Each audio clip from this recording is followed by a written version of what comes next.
Friends, मैं हूं संजीव कुमार। फिर से आपको एक बार एक नए वीडियो के साथ उपस्थित हूं।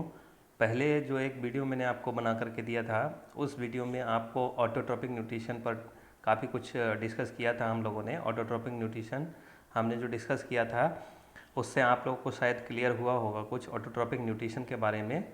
उसमें कुछ हेटरोट्रॉपिक न्यूट्रिशन के टाइप भी बताए थे, जैसे पैरासिटिक न्यूट्रिशन, जैसे होलोजोइक न्यूट्रिशन, जैसे सेप्रोट्रॉपिक न्यूट्रिशन। उसके बारे में भी थोड़ा बहुत डिस्कस किया था हम लोगों ने। लेकिन अब हेटरोट्रॉपिक न्यूट्रिशन के बारे में इसमें डिटेल से डिस्कस करेंगे। और हेटरोट्रॉपिक के पार्ट होलोजोइक न्यूट्रिशन को खासकर हम लोग डिस्कस करने जा रहे हैं। तो ये होलोजोइक न्यूट्रिशन आपको उस वीडियो में बताया था।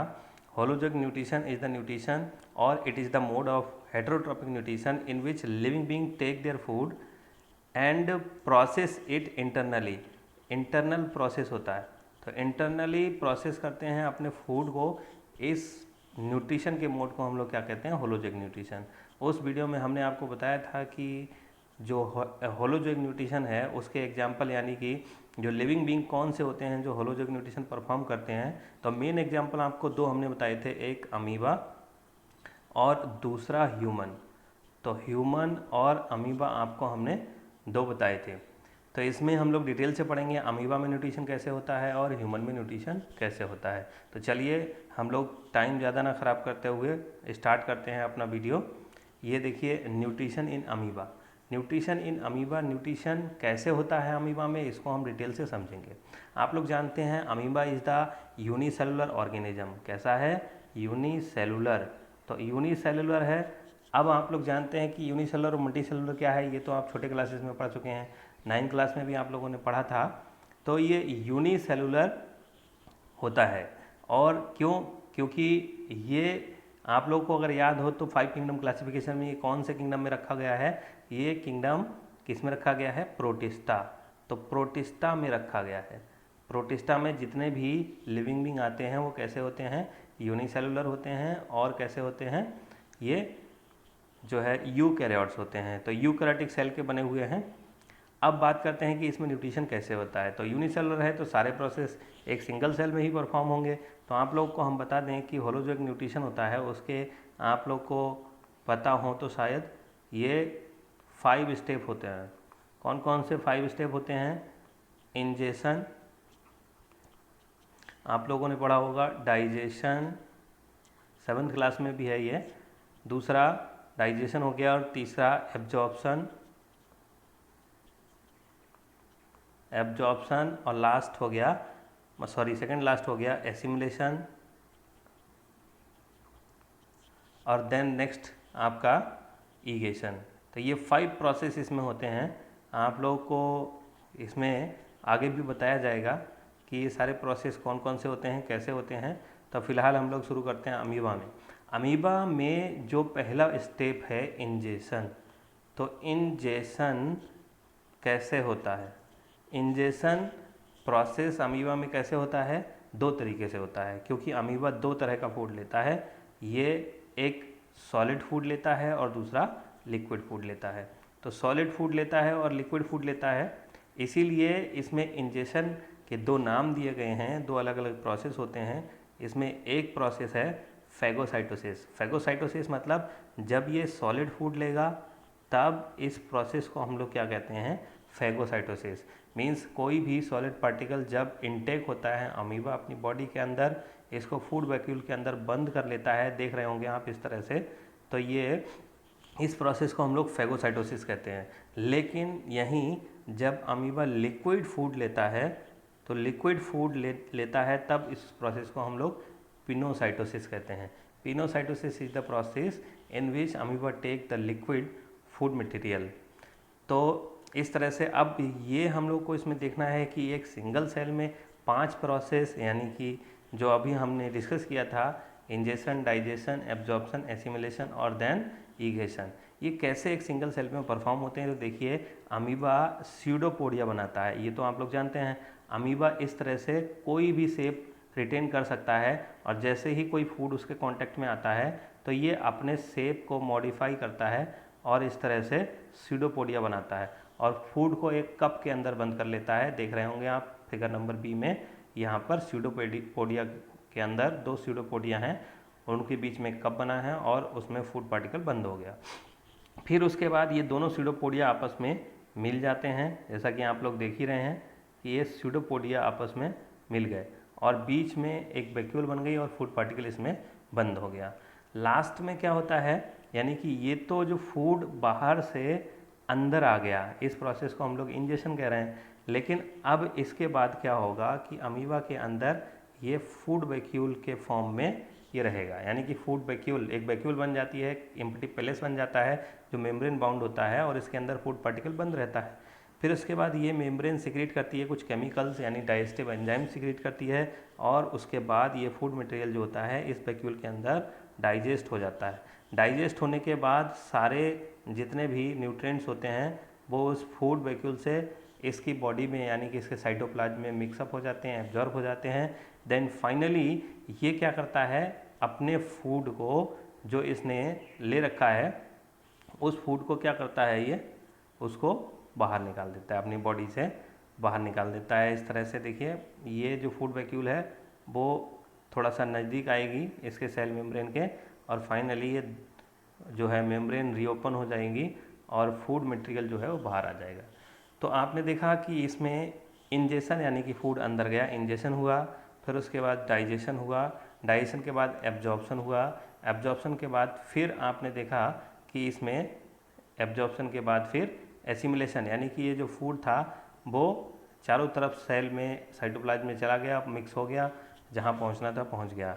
उसके बाद में जो अनडाइजेस्टेड फूड मटेरियल के फॉर्म में जो मटेरियल बचा था वो बाहर आ गया बॉडी से, तो इसको हम लोग अब क्या कहेंगे कि ये ईगेशन था। अब इस तरह से आप लोगों ने देख लिया होगा, ये था अमीबा में न्यूट्रिशन। नेक्स्ट हम लोग चलते हैं नेक्स्ट पेज पर और अब डिस्कस करेंगे हम लोग ह्यूमन में न्यूट्रिशन कैसे होता है, तो न्यूट्रिशन इन ह्यूमन बीइंग कैसे होता है। तो देखिए अब चलते हैं नेक्स्ट पेज पर। तो ये देखिए यहाँ पर न्यूट्रिशन इन ह्यूमन बीइंग, जो स्टेप्स अभी 5 स्टेप्स हमने आपको बताए थे वो पांचों स्टेप हम लोग यहाँ डिटेल से डिस्कस करेंगे। पहला है इंजेशन। इंजेशन अभी आपको बताया है कि ये फूड जो बाहर से, जो लिविंग बीइंग अगर कोई है तो उस लिविंग बीइंग के अंदर जाने के प्रोसेस को हम लोग इंजेशन कहते हैं। ये जो फूड मटेरियल जब लिविंग बीइंग के अंदर चला जाता है और उसके कॉम्प्लेक्स मॉलिक्यूल सिंपलर मॉलिक्यूल में टूटते हैं तो उसको डाइजेशन कहते हैं। फिर डाइजेशन होने के बाद ये जो मॉलिक्यूल सिंपलर मॉलिक्यूल हैं वो, ये सिंपलर मॉलिक्यूल से जो न्यूट्रिएंट्स होते हैं वो लिविंग बॉडी के अंदर एब्जॉर्ब हो जाते हैं, तो इसको एब्जॉर्प्शन कहते हैं। फिर उसके बाद ये जो न्यूट्रिएंट्स थे वो पूरी बॉडी में जहाँ पर उनकी ज़रूरत होती है पूरी बॉडी में डिस्ट्रीब्यूट हो जाते हैं, इसको एसिमिलेशन कहते हैं। एसिमिलेशन हो गया और फाइनली जब जो अनडाइजेस्टेड फूड मटेरियल रह जाता है कुछ, उसको बॉडी से बाहर निकालना, उसको हम लोग ईगेशन कहते हैं। तो ये था आपके 5 प्रोसेस जो आपको मैंने बहुत जल्दी समझाने की कोशिश की है, आप लोग समझ भी गए होंगे। फिर चलते हैं नेक्स्ट पेज पर। अब हम लोग चलते हैं नेक्स्ट पेज पर और देखते हैं कि ये पांचों प्रोसेस कैसे होते हैं ह्यूमन के अंदर। तो देखिए ह्यूमन की बॉडी में जो डाइजेशन या पूरा जो न्यूट्रिशन होता है वो एलिमेंट्री कैनाल के अंदर होता है। एलिमेंट्री कैनाल जो आप लोग देख रहे हैं, ये फिगर बना है एलिमेंट्री कैनाल का, तो इस फिगर के अंदर सब कुछ क्लियर होगा आपको कि कहाँ कहाँ फूड जाता है, डाइजेस्ट कहाँ होता है, एब्जॉर्ब कहाँ होता है, फिर उसके बाद एसिमिलेट कहाँ होता है, फाइनली इजेस्ट कैसे होता है। तो ये देखिए एलिमेंट्री कैनाल है। एलिमेंट्री कैनाल को अगर मैं बताऊँ तो देखिए ये माउथ, इसमें शुरुआत माउथ से, यानी कि एलिमेंट्री कैनाल एक्चुअल में है क्या, alimentary canal is the pipe like structure which is starts from the mouth and ends in the anus. ये एनस है इसका एंडिंग पॉइंट और स्टार्टिंग पॉइंट माउथ है। तो माउथ से शुरू करते हैं, माउथ। अब माउथ के बाद क्या होता है, हम लोग जैसे देखते हैं कि माउथ के अंदर ये सब हमारे टीथ होते हैं, ये इस तरह से टंग होती है और अंदर ऊपर पैलेट होता है। तो इस तरह से काफ़ी सारे स्ट्रक्चर्स होते हैं माउथ के अंदर होते हैं। तो माउथ के अंदर क्या क्या है ये आप देख सकते हैं इस फिगर में, मैंने यहाँ पर आपको दिखाया हुआ है।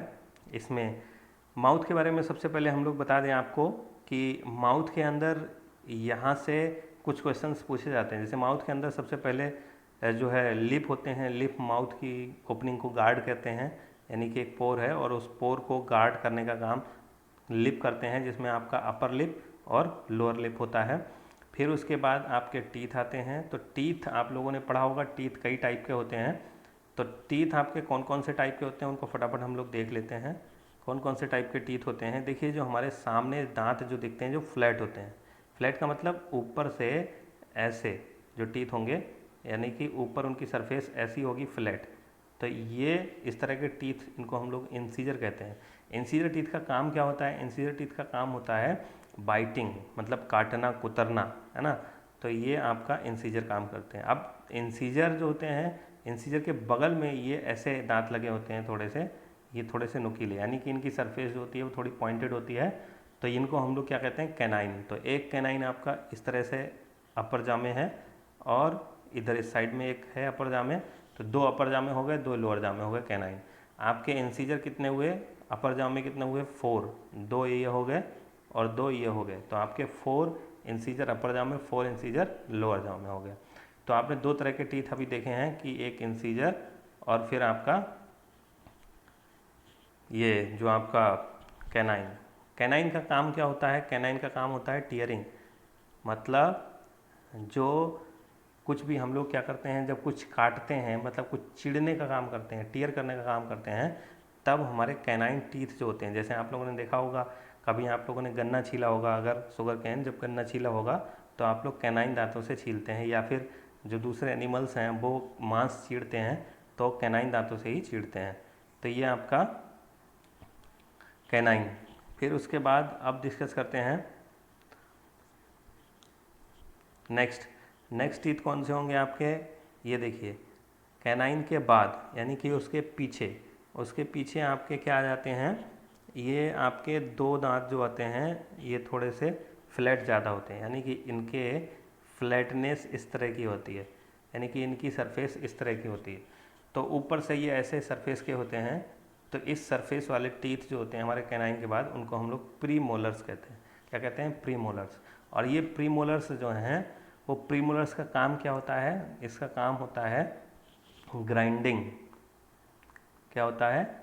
ग्राइंडिंग, यानी कि कोई भी जो आपकी सरफेस होती है, कोई भी सरफेस या कोई भी हार्ड थिंग जो होती है, उसको हम लोग ग्राइंड करने का, तोड़ने का काम करते हैं। तो किस दांत से करते हैं? प्रीमोलर से। इसमें लिखा है बाइकस्पिड। बाइकस्पिड का मतलब क्या होता है? कि बाइकस्पिड का मतलब होता है कि कोई भी जो टीथ है, उस टीथ में दो कस्प होंगे। दो कस्प का मतलब एक इधर से और दूसरा उधर से, यानी कि ये दो उभार होंगे इस तरह से। तो इसको हम लोग बाइकस्पिड टीथ कहते हैं। नेक्स्ट आपके जो 3 टीथ दिखते हैं लास्ट वाले, ये आपके 3 दांत जो हैं लास्ट वाले, इसको हम लोग क्या कहते हैं? इसको कहते हैं मोलर्स। ये मोलर्स होते हैं हमारे। तो 3 मोलर इधर और 3 मोलर इधर, ये आपके 6 मोलर्स हो गए। और प्रीमोलर्स कितने हुए? 2 प्रीमोलर्स इधर, 2 प्रीमोलर्स इधर। तो इस तरह से आपके प्रीमोलर्स कितने हो गए?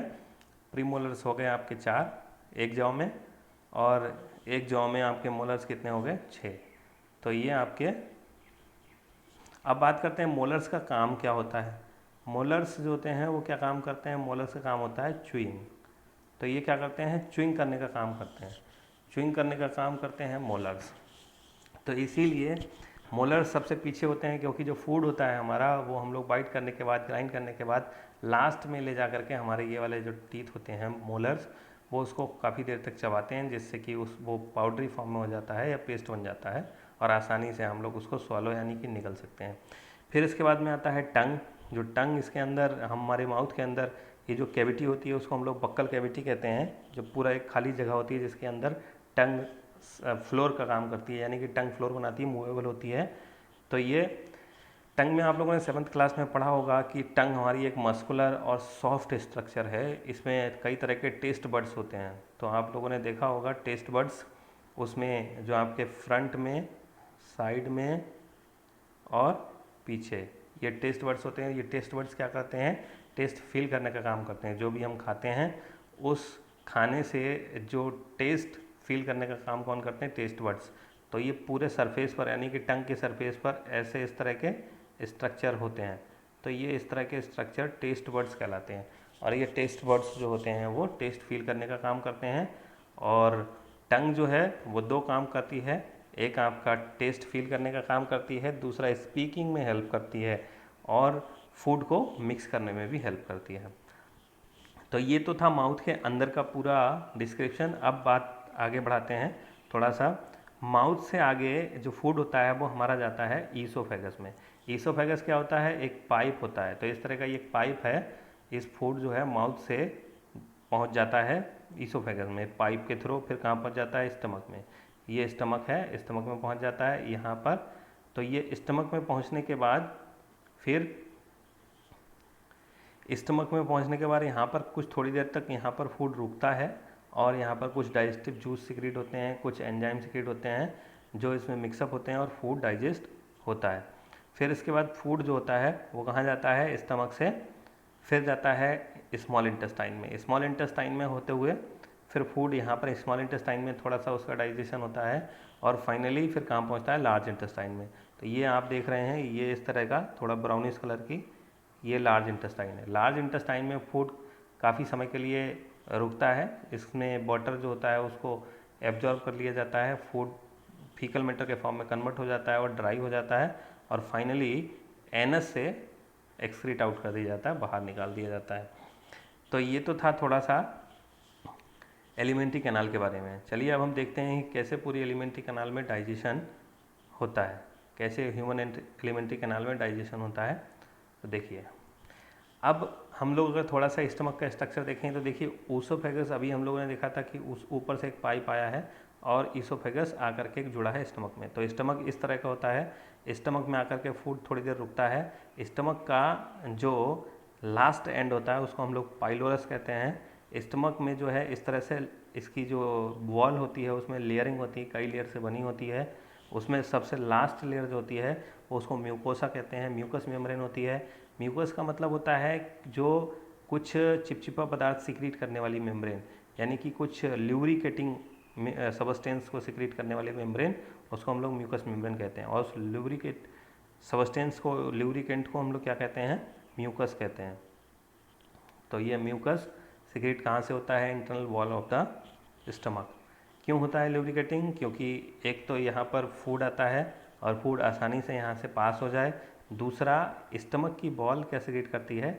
HCl सिक्रीट करती है। HCl आप लोग जानते हैं हाइड्रोक्लोरिक एसिड। तो हाइड्रोक्लोरिक एसिड तो एसिड है और उसका कॉन्सेंट्रेशन भी काफ़ी अच्छा होता है, 1.2 to 1.8 के आसपास कॉन्सेंट्रेशन होता है HCl का। और ये एसिड इसकी बॉल को जला ना दे, ख़राब ना कर दे, इसीलिए जो म्यूकस मेम्ब्रेन है ये उसको क्या करती है? प्रोटेक्ट करने का काम करती है। किससे? HCl से। तो म्यूकस मेम्ब्रेन स्टमक को प्रोटेक्ट करती है अंदर से म्यूकस मेम्ब्रेन की हेल्प से। ये स्टमक जो है आगे जाकर के खुलता है एक पाइप लाइक स्ट्रक्चर में, ये स्मॉल इंटेस्टाइन होती है। स्मॉल इंटेस्टाइन का ही एक हिस्सा है, इसको हम लोग ड्यूडेनम कहते हैं। स्मॉल इंटेस्टाइन जो है उसको हम लोग 3 पार्ट में डिवाइड करते हैं। 3 पार्ट कौन कौन से हैं? एक तो आपका स्मॉल इंटेस्टाइन का एक पार्ट है ड्यूडेनम। तो आप लोग देख रहे होंगे ये ड्यूडेनम। ड्यूडेनम कहाँ से कहाँ तक होता है? स्टमक से निकल करके इस तरह से सी शेप बनाता है। आप लोग इसको लेटरल सी या लेटरल यू भी कह सकते हैं। इस तरह से यू शेप स्ट्रक्चर इस तरह से बनाता है और आगे जाकर के पीछे से ये जुड़ जाता है। देखिए यहाँ पर आ गया है, तो ये आगे जाकर के जुड़ जाता है। आपको और क्लियर करने के लिए कलर चेंज करते हैं। यहाँ से देखिए ये इस तरह से आकर के यहाँ पर जुड़ जाता है और फाइनली इस तरह से काफ़ी कॉइल्ड होता है। अबाउट 8 मीटर के आसपास इसकी लेंथ होती है और इस तरह से काफ़ी कॉइल होने के बाद में ये लार्ज इंटेस्टाइन में यहाँ पर जुड़ जाता है। आप देख रहे होंगे इस तरह से। तो ये है स्मॉल इंटेस्टाइन। इसका जो यू से पार्ट होता है इतना, इसको हम लोग ड्यूडेनम कहते हैं। ये आप देख रहे होंगे ड्यूडेनम, तो ड्यूडेनम कहते हैं। ये वाला जो कॉइल्ड पार्ट होता है, हाईली कॉइल्ड पार्ट, इसको हम लोग क्या कहते हैं? इसको हम लोग कहते हैं इलियम। इलियम कहते हैं। और इलियम, सॉरी, आपका ये जो यू से पार्ट है इसको हम लोग क्या कहते हैं? ड्यूडेनम। और ड्यूडेनम के आगे जो स्ट्रेट पार्ट होता है इस तरह से, यहाँ पर आगे पीछे से स्ट्रेट होगा, यहाँ से पीछे से स्ट्रेट होगा, स्ट्रेट पार्ट को हम लोग क्या कहते हैं? जेजुनम कहते हैं। जेजुनम, तो जेजुनम इसको हम लोग कहते हैं। और जो हाईली कॉइल्ड होता है उसको हम लोग इलियम कहते हैं। तो यहाँ पर आपका जेजुनम पार्ट हो गया। ये देखिए यहाँ से इस तरह से ये ड्यूडेनम आगे इस तरह से स्ट्रेट होगा, इसको हम लोग जेजुनम, और ये फाइनली हाईली कॉइल्ड हो जाएगा, इसको हम लोग क्या कहेंगे, इलियम। तो ये आपका जो है स्मॉल इंटेस्टाइन के बारे में था। अब उसके बाद में हम लोग लार्ज इंटेस्टाइन के बारे में बात करते हैं। लार्ज इंटेस्टाइन, ये देखिए जो आपको डायमीटर में ज़्यादा बड़ा पाइप दिख रहा है, यहाँ से ये आपका पूरा लार्ज इंटेस्टाइन है यहाँ तक। तो लार्ज इंटेस्टाइन, यहाँ पर स्मॉल इंटेस्टाइन जहाँ पर लार्ज इंटेस्टाइन से कनेक्ट होता है, उस पार्ट को हम लोग सीकम कहते हैं। सीकम एक इस तरह की स्ट्रक्चर होती है, इस तरह से, और यहाँ पर स्मॉल इंटेस्टाइन आकर के इससे जुड़ती है। यहाँ पर इस पार्ट को हम लोग क्या कहते हैं, सीकम। और इस सीकम में इस तरह से एक पूंछ की तरह या फिर एक छोटा सा पाइप की तरह एक स्ट्रक्चर ये निकला रहता है, जो आप देख रहे होंगे, इसको अपेंडिक्स कहते हैं। अपेंडिक्स, यही अपेंडिक्स जो होता है, इसमें बहुत सारे बैक्टीरिया रहते हैं, जो आप लोगों ने 7th क्लास में भी पढ़ा होगा, जो कैटल्स के र्यूमन में रहते हैं। वही यानी कि कुछ जो सेलुलोजिक बैक्टीरिया जो सेलुलोज का डाइजेशन करते हैं, क्योंकि ह्यूमन की डाइट में सेलुलोज बहुत कम होता है, इसीलिए इसका साइज़ भी बहुत कम हो गया, इसका काम बहुत छोटा हो गया, इसीलिए इसका साइज़ भी कम है। तो ये आपका अपेंडिक्स हो गया, ये सीकम हो गया, और इस तरह से ये लार्ज इंटेस्टाइन जो है आगे जा कर के खुलता है रेक्टम। रेक्टम क्या है, एक पोर्शन है यहाँ पर जहाँ पर मसल्स होती हैं, जिससे हमको फील होता है, जो फीकल मैटर को जब इगेस्ट करने का टाइम आता है, तब हमको जो पेन या फिर जो हमको एक फीलिंग होती है, वो इन्हीं मसल्स की वजह से होती है, रेक्टल मसल्स की वजह से। और फाइनली यहाँ एनल कैनाल जो है या एनस के थ्रू उसको एक्सक्रीट आउट कर दिया जाता है बाहर। बताने के लिए स्टूडेंट्स इसमें बहुत कुछ है, अभी मैं बताऊंगा तो वीडियो बहुत लंबा हो जाएगा, इसलिए थोड़ा थोड़ा बहुत सब के बारे में थोड़ा थोड़ा सा बताने की कोशिश कर रहा हूँ। इसीलिए चलते हैं अब नेक्स्ट स्लाइड पर। देखिए ये बच्चों एक मैंने फ्लो चार्ट बनाने की कोशिश की है, एक फ्लो चार्ट है, यहाँ से आप पूरा समझ सकते हैं, आप स्क्रीनशॉट लेकर के पूरा समझ सकते हैं कि फूड माउथ में जाता है, माउथ से बकल कैविटी से फेरिंग्स में, ईसोफेगस, फिर उसके बाद cardiac stomach. Cardiac stomach generally क्या है, स्टमक का एक पार्ट है जहाँ से फूड स्टमक में एंटर करता है, उसको कार्डिक स्टमक कहते हैं। स्टमक जो मिडिल स्टमक होता है, पाइलोरिक स्टमक का मतलब ending part of the stomach. फिर उसके बाद सी से पाइप में यानी कि ड्यूडेनम, स्मॉल इंटेस्टाइन, ड्यूडेनम का ही एक पार्ट, मतलब स्मॉल इंटेस्टाइन का ही एक पार्ट ड्यूडेनम, और स्मॉल इंटेस्टाइन से होते हुए लार्ज इंटेस्टाइन, लार्ज इंटेस्टाइन से फिर रेक्टम, रेक्टम से फिर एनस से एक्सक्रीट आउट हो जाता है बाहर। ड्यूडेनम जो होता है, यहाँ पर दो ग्लैंड जुड़ी होती हैं, एक लीवर और दूसरा पेंक्रियाज। लीवर से क्या सेक्रेट होता है, वाइल, और पेंक्रियाज ग्लैंड से क्या सेक्रेट होता है, पेंक्रियाटिक जूस। तो आप इसको अच्छे से चार्ट को समझ सकते हैं। तो देखिए ये जो है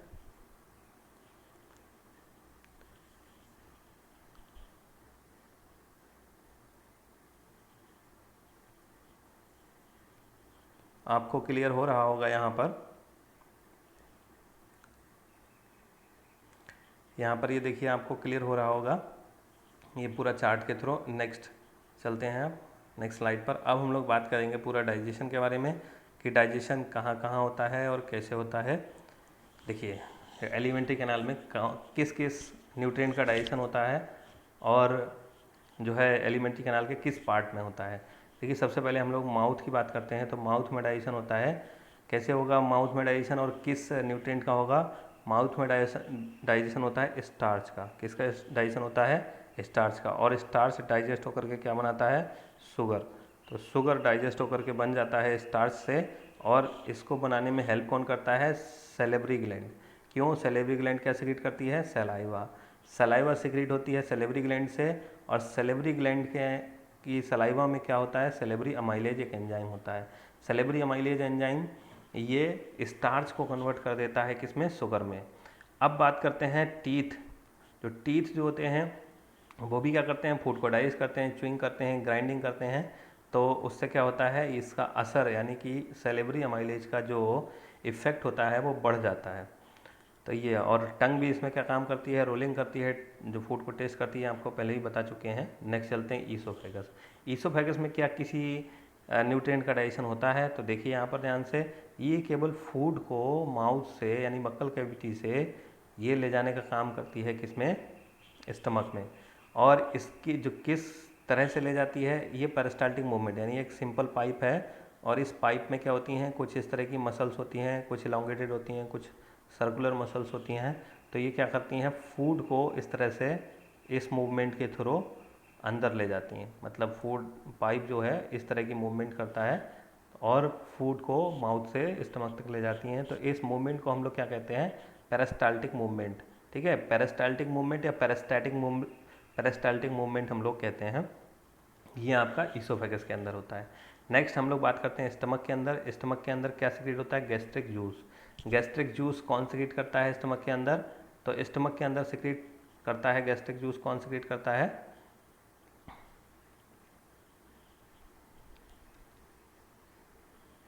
स्टमक के अंदर गैस्ट्रिक जूस सिक्रीट करने का काम करता है जो स्टमक की बॉल होती है। स्टमक की बॉल अभी आप लोग को बताया था पिछली स्लाइड में कि स्टमक की जो दीवार होती है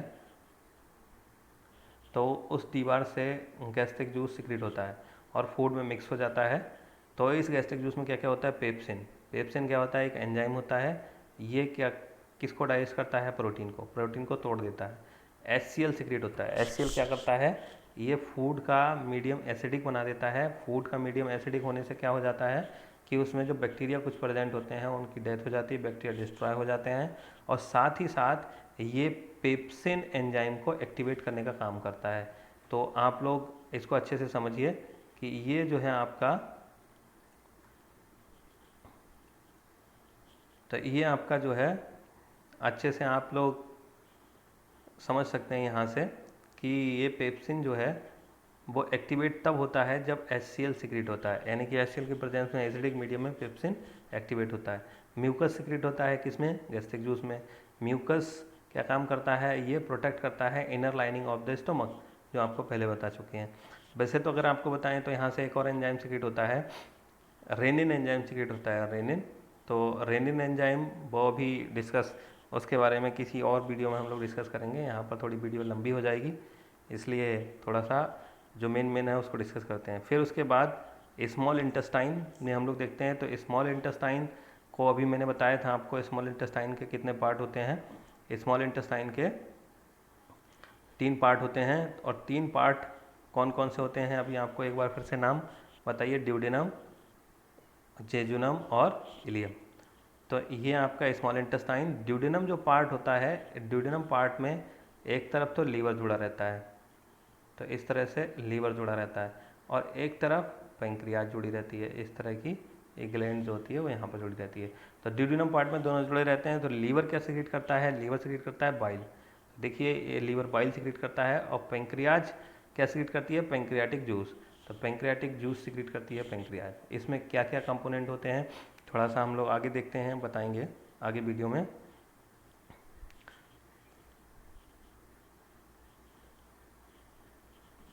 देखिए पैंक्रियाज सिक्रीट करती है पैंक्रियाटिक जूस। पैंक्रियाटिक जूस में बहुत सारे एंजाइम होते हैं। जैसे अगर मैं आपको बता दूं तो कार्बोक्सीपेप्टाइडेज होता है, उसमें ट्रिप्सिन होता है, काइमोट्रिप्सिन होता है, कई सारे एंजाइम होते हैं पैंक्रियाज में। इसी तरह से बाइल जो होता है, बाइल में बाइल साल्ट होते हैं और बाइल पिगमेंट होते हैं।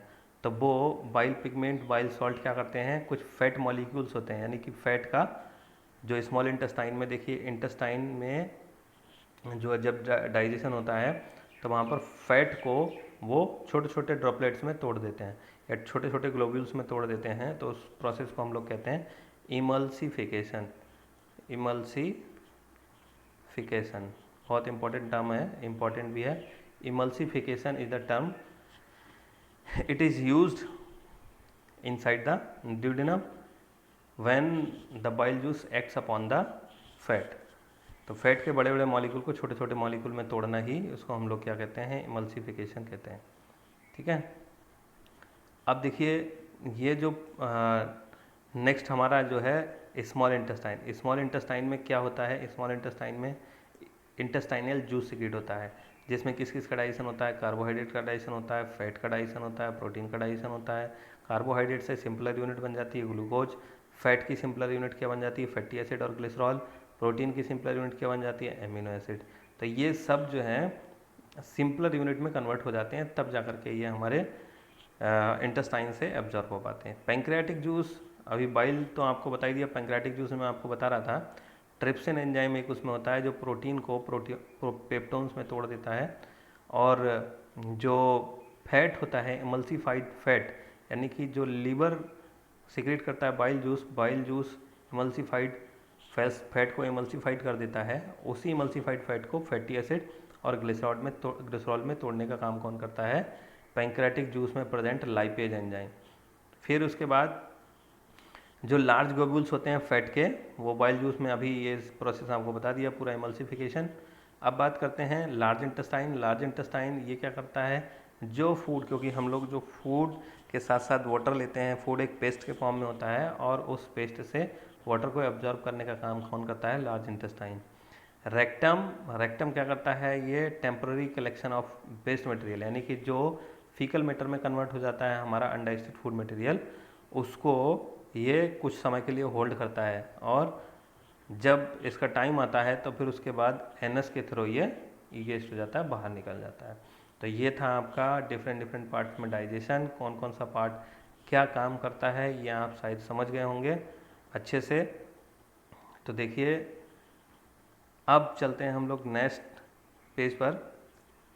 ये देखिए, ये भी आप लोगों ने पढ़ा होगा 7th क्लास में। अब फिर से 10th क्लास में थोड़ा सा एक क्वेश्चन इस पर पूछा जाता है, व्हाट इज़ डेंटल कैरीज।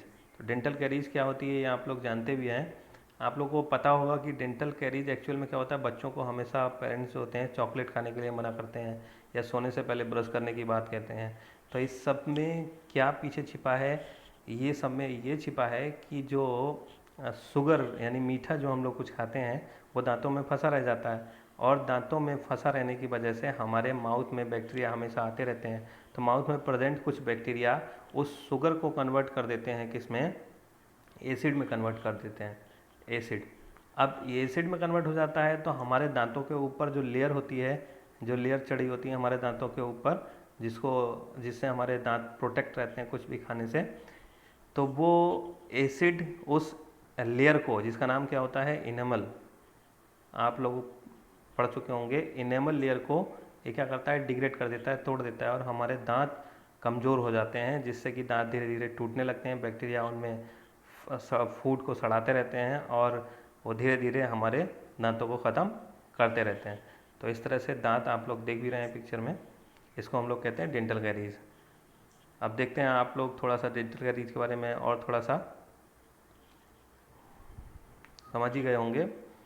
फिर उसके बाद हम लोग देखिए कुछ क्वेश्चंस लगाते हैं। क्वेश्चंस आप लोग अच्छे से, जब इतना सब कुछ जान चुके हैं तो क्वेश्चन के बारे में भी आप लोग थोड़ा सा प्रैक्टिस कर सकते हैं। देखिए, raw material use in the autotrophic mode of nutrition. Autotrophic mode of nutrition जो होता है उसमें रॉ मटेरियल क्या यूज होता है? ऑटोट्रॉपिक न्यूट्रिशन, ये आपका यहाँ पर बात हो रही है फोटोसिंथेसिस की। जो फोटोसिंथेसिस या फोटो ऑटोट्रॉपिक न्यूट्रिशन जो होता है उसमें रॉ मटेरियल कौन कौन सा होता है बताइए ज़रा। देखिए, हाँ, जो आप लोग जानते हैं कार्बन डाइऑक्साइड और वाटर, ये रॉ मटेरियल की तरह यूज होता है। Next, the green pigment use in photosynthesis is, जो ग्रीन पिगमेंट फोटोसिंथेसिस में यूज होता है वो कौन सा होता है? क्लोरोफिल। तो ये आपका क्लोरोफिल होगा। Chlorophyll has a porphyrin ring. Porphyrin ring actual में क्या है कि जो क्लोरोफिल है, क्लोरोफिल एक केमिकल कंपाउंड है, तो केमिकल कंपाउंड का जो स्ट्रक्चर होता है वो इस तरह से एक रिंग बनाता है। तो इस रिंग को इस तरह से रिंग लाइक स्ट्रक्चर होता है और एक टेल की तरह यहाँ पर मॉलिक्यूल्स जुड़े होते हैं।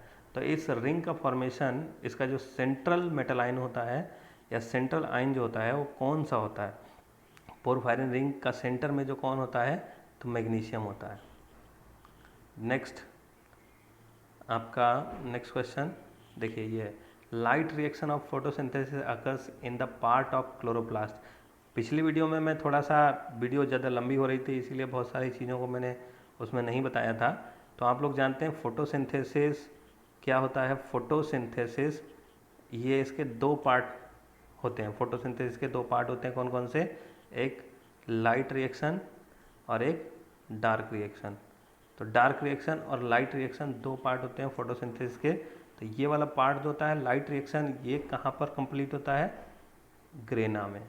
और डार्क रिएक्शन ये कहाँ पर कंप्लीट होता है? स्ट्रोमा में। तो लाइट रिएक्शन ग्रेना में होती है और ये डार्क रिएक्शन कहाँ होती है? स्ट्रोमा में। ये डार्क रिएक्शन और लाइट रिएक्शन के बारे में काफ़ी डिटेल से आप लोग 11th क्लास में पढ़ेंगे। फिलहाल हम लोग अभी थोड़ा सा यहाँ पर थोड़ा सा ही जानते हैं।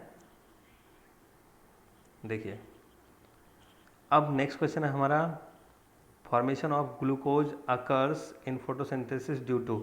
ग्लूकोज का फॉर्मेशन फोटोसिंथेसिस में होता है, किस वजह से होता है? Water splitting, reduction of CO2, oxidation of CO2, और इनमें से कोई नहीं।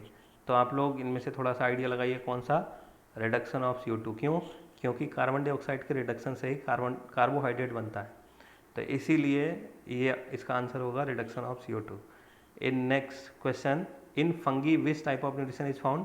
फंगी में कौन सा न्यूट्रिशन होता है? आप लोग अगर थोड़ा सा अच्छा सा गैस करना अगर चाहते हैं तो आप लोग जानते हैं जब कोई भी चीज़ सड़ जाती है तो उस पर फंगस आ जाती है, यानी कि सड़ी गली चीज़ों। आपको मैंने एक टर्मिनोलॉजी से भी काफ़ी जो है बताया था कि टर्मिनोलॉजी याद रहेगी। तो सेप्रोज टर्म था, सेप्रोज का मतलब डेड एंड डीके मैटर, यानी कि कौन सा न्यूट्रिशन फाउंड होगा? सेप्रोट्रॉपिक न्यूट्रिशन फंगस में होता है। Cuscuta is the example of type of nutrition. तो किस टाइप का न्यूट्रिशन पाया जाता है कसकटा में? कसकटा अमरवेल जो आप लोगों ने देखा होगा, पेड़ों के ऊपर एक येलो थ्रेड की तरह इस तरह से पूरा नेटवर्क बना देता है, प्लांट्स को ख़त्म कर देता है धीरे धीरे। ये आपका कसकटा एक पैरासाइट की तरह रहता है, तो यहाँ पर कौन सा न्यूट्रिशन होगा? Parasitic nutrition. Next, holozoic nutrition is the mode of nutrition in which. Holozoic nutrition में क्या होता है? Living being drive nutrition from dead and decaying things. तो होलोजोइक न्यूट्रिशन में तो ऐसा नहीं होता है। They drive their food from host body, ऐसा भी नहीं होता है। Internal process of food occurs, हाँ, फूड की इंटरनल प्रोसेस जरूर होती है, जो आपका अभी पढ़ के हम लोग आ रहे हैं, यानी कि उसमें फूड का इंजेक्शन होता है, डाइजेशन होता है, एब्जॉर्प्शन, एसिमिलेशन एक्सेट्रा। तो आंसर होगा सी।